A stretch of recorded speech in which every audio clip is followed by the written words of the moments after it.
Hey guys, and welcome to a brand new video here on FPL Now. Today we're going to be going over my final thoughts and just an overall game week preview for game week 15. So if you're excited for the video, drop a like down below, leave a comment what players are you bringing in this week, subscribe if you're brand new, and let's get into the video. So starting things off, I'm just going to be answering the most frequently asked questions that we've had throughout this week, and one of the big ones after last night was what to do with Ben Chilwell. He's not owned by a lot of people, but some managers do of course have him in their team. He's quite an easy sell for me though, 25% chance of playing. Looked like he has done something to his hamstring. I really feel for the guy though, because he missed the Euros and now getting a big injury just before the World Cup. It's just really unfortunate. I really do feel for the guy, but if you do own him, you know, he's 5.9 mil, so he's an easy swap to Trippier if you don't own him for whatever reason. But of course, if you do own Trippier, I'd probably just downgrade him to like a Dallo or something like that. Dallo is only like, I think he's like 4.8 right now, after a price rise or something like that. Yeah, he's 4.8, so you know that he's got some nice fixtures. He's got, I mean, the two away games, but Villa and Fulham, you can see him doing something in those games. Potential clean sheets there, attacking returns maybe, but yeah, he's obviously 1.1 cheaper, so that's a lot of money to just have in the bank. Or if you're taking a hit this week, or if you have 2 free transfers and Chilwell is one of the players you are getting rid of, it's just nice to have an extra whole 1 mil to spend. So that's what I would do with Chilwell. There's not really any other massive defenders that have got like huge problems this week. Obviously, there's like Liverpool players. What to do with those? They've got Tottenham away this week, so I'm not really expecting them to keep a clean sheet there. But then they've got Southampton at home. But at the same time, I would have expected them to keep a clean sheet against Forest and Leeds, and they didn't do it against either of those teams. So the Southampton game is another question mark. I mean, I'd probably just hold them at this point. It's not really worth getting rid of them. Like, I'm a Van Dijk owner. I'm just benching him this week because I've got Kane, so he's going to be playing Van Dijk anyway. But if you own like Trent or Robertson or someone like that, I mean, I would just play them. You know, their attacking threat is a lot better than Van Dijk's. But if you are a Van Dijk owner or you own like Gomez or something like that, I mean, I definitely would get rid of Gomez because I feel like he's going to lose his spot now. But either way, if I did own Trent or Robertson, I'd just play them this week and just hope for the best. And then you've got them for the Southampton game. And if you don't want them after the World Cup, you can easily just get rid of them with all the free transfers that we get throughout the World Cup. So that's that. Again, there's not really a lot of talking points about defense this week. It's more so like the midfielders and the attackers and stuff that all the problems are kind of arising from. So first one, Son, who I think he's fractured something around his left eye or something. So yeah, he's definitely out. He's not obviously got he's not got a return date. So I obviously is an easy sell. Like, I would obviously get rid of him if I did own him. An easy player to bring in for him is just Kevin De Bruyne. If you do already own 3 City players though, like let's say you have Cancelo, Foden, and Haaland, I mean, Salah is potentially a replacement. I mean, as I say, he does have Tottenham and then Southampton. He's a little bit more expensive than Son as well. I mean, to be fair, the price between Salah and De Bruyne isn't like a massive difference now, but either way, if I was going to pick between the two, I would go De Bruyne. I'd probably still go De Bruyne and then just take a hit and take Foden out for somebody like Trossard, or maybe even Saka, because Saka's back. I know he's got Chelsea away this week, but there's a lot of other options you could get rid of Foden for. And if you do own Son, you know, that's a lot of money to have kind of just on your bench that is going to be losing value like every week as well, so you kind of need to get rid of him straight away. This is another reason that you wait for like the European games and stuff before you make transfers, because obviously if you've already made a transfer this week, let's say you got rid of Tony for somebody, and now that Son's injured, I mean, fair play, because Tony can't play this week anyway, but Son is probably a bigger issue than Tony, because Tony's just got a 1-game suspension, whereas Son's going to be out for a while. He's not going to play for the last 2 weeks before the World Cup, so he's like an instant sell, whereas Tony, I know he has City away on the last game before the World Cup, but at least he'd be playing that game. But either way, yeah, Son for Kevin De Bruyne I think is an easy swap. Zaha I think is another player that I don't necessarily think you need to get rid of if you have like other problems in your team, but if you've got like no other issues, like you don't own Tony, you're definitely keeping Haaland, you've not got any other problems or anything like that, I think Zaha is a sell this week. He's got West Ham away and Forest away. The only problem is away games are like terrible for Crystal Palace. I don't know what it is about them on the road, but they just do not play well when they're the away team. When they're at home, it's a little bit of a different story. Also, Zaha's just so wide lately. I mean, there is a small injury to like Edouard and stuff, so he could potentially play central. But at the same time, I would I own Zaha and I want to get rid of him so much. It's just I have other problems in my team, like I had Tony in my team and stuff like that. But yeah, I think you can easily get rid of him for a Rashford, who's obviously got some nice fixtures in form. You can get rid of him for, like I say, Saka if you've got the money. He's another player that's, you know, on penalties. He should be back. Obviously, they've still got European games to play, Arsenal, Man U, and West Ham.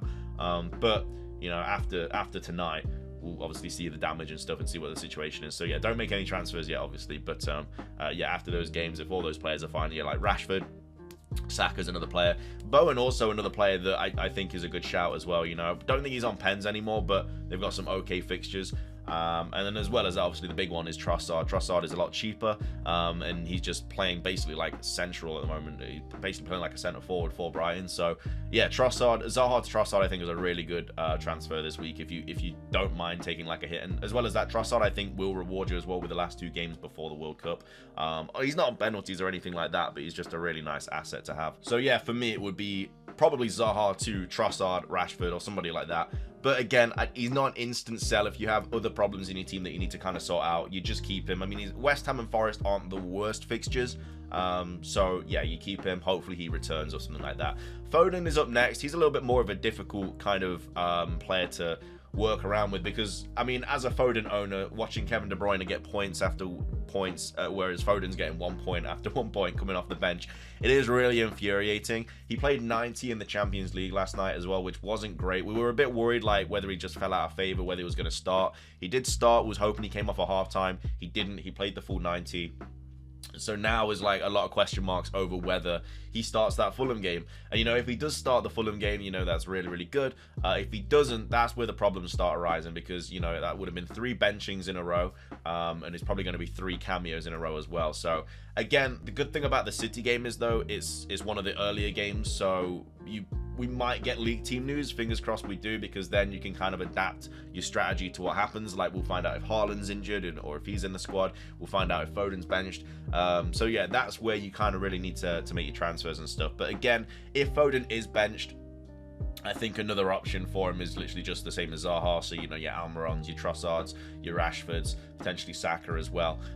But yeah, it's really unfortunate being a Foden owner, because everybody brought him in that week where obviously their fixture swing was after the blank and stuff, and he's just not really done anything. He's just been benched constantly. So again, really, really unfortunate. It's nobody's fault. Like, he literally started 10 games in a row, and then when everyone jumped on him, that's when he starts getting benched. Like, it's just really, really unlucky. It was the right transfer to make, but it just hasn't really paid off. So yeah, if I was a Foden owner, which I am, I would wait for the like just before the deadline, get the league team news. If we get it and Foden's benched, that's when, like, if Foden is benched against Fulham, I might take a -4 this week and bring in Trossard or Rashford or something like that. Because I don't, it's just not worth it. Like, he's just getting me 1 point every single week. It also frees up a City spot as well. But to be fair, before the World Cup, I don't really know which other City player I can really bring in, unless I bring in like double City defense or something like that, which potentially could be an option. But either way, that's what I would do with Foden. Up top, obviously 3 big players that are a bit of a doubt, or fixtures not too great. So Mitrovic is the first player we're going to be talking about. So he has City away and then Man United at home. So do you get rid of Mitrovic this week? Personally, I'd honestly keep him, just simply because he seems to be a little bit fixture proof this season. You know, he's scored against a lot of the big teams, Liverpool, Tottenham. City away is obviously the toughest fixture of the season, but you never know, they might get a lucky penalty, he might score a goal. And then at United at home, I think he can probably bag a goal against United. Otherwise, if you did want to get rid of him, there are other options. There's Calvert-Lewin that's an option. Again, a bit more of a punt. The good thing about the World Cup and all these free transfers, again, is you can take a punt, because you're only going to have them for 2 weeks, and if it does backfire, you can just get him out during the World Cup. So that's the good situation that everyone's in right now. So you can take a couple of punts. So if you did want to get rid of him, you had some money in the bank, could go to Calvert-Lewin.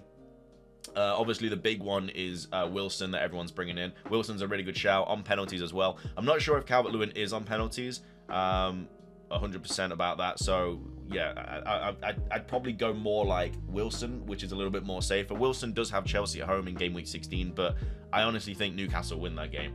I just think they're in the form of their life. They're just at home as well. I think they can definitely beat Chelsea like 2-0 or something.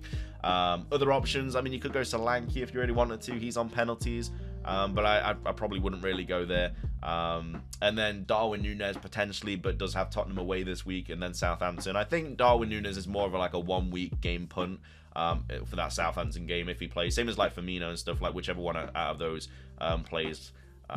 Like against Tottenham, we'll obviously have to make our minds up about that and stuff. But yeah, I think they're all right for 1 week punts. If you do own Tony, then yeah, I think same price, everything like that for Wilson. I think it's an easy sell for Wilson this week. I mean, Tony's already had like a price drop. I think Wilson's had 2 price rises. I think he's on course to have another one as well. And Tony's probably going to have another drop as well. And then, like I say, once Tony is back, he's back for City away, which is the worst fixture of the season. So there's not really any reason to hold Tony at all. I can't. I'm so happy he's out of my team because he was picking up yellow cards. He was so frustrating to own. Really annoying. So yeah, Tony's out for like Wilson or any of the strikers that I've just listed, but mainly Wilson, I would say. And then finishing things off, Haaland. What to do with Haaland this week? Again, just the same as Foden. Wait for early team news. Of course, he didn't play in the Sevilla game. Pep already said that.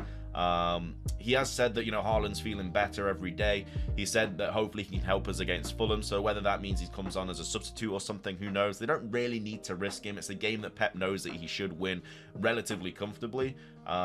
So maybe Haaland starts, and then, you know, if they go like 2-0 up or something, that's when he gets taken off, so they don't have to risk him.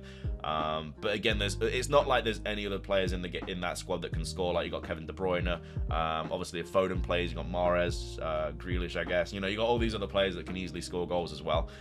So again, Haaland is a tough one, but again, wait for early team news, because the thing is, like, if he's benched this week or he's out the squad, and then you sell him for somebody like Kane, who I think can easily score against Liverpool this week, he will then probably be back for Brentford at home, and I honestly think City win that game like 4-0, and Haaland is probably going to be all around the goal. So that is going to be a horrible game to watch as a non-Haaland owner, because it's just, I feel like it could be a bloodbath. So yeah, it's going to be a tough one, but I'd probably hold Haaland. I mean, I don't need to get, I've already got Kane, so like, obviously for me it would be smarter to go from like Haaland to, I don't know, because I already own Wilson as well, so I'd have to go from like Haaland to Calvert-Lewin, and then like Foden to Kevin De Bruyne, and I'd have to take a -4 or something. Well, I'd have to take a -8 if I did that, because I've already used my transfer on Tony to Wilson this week. So for me, it's not really worth it.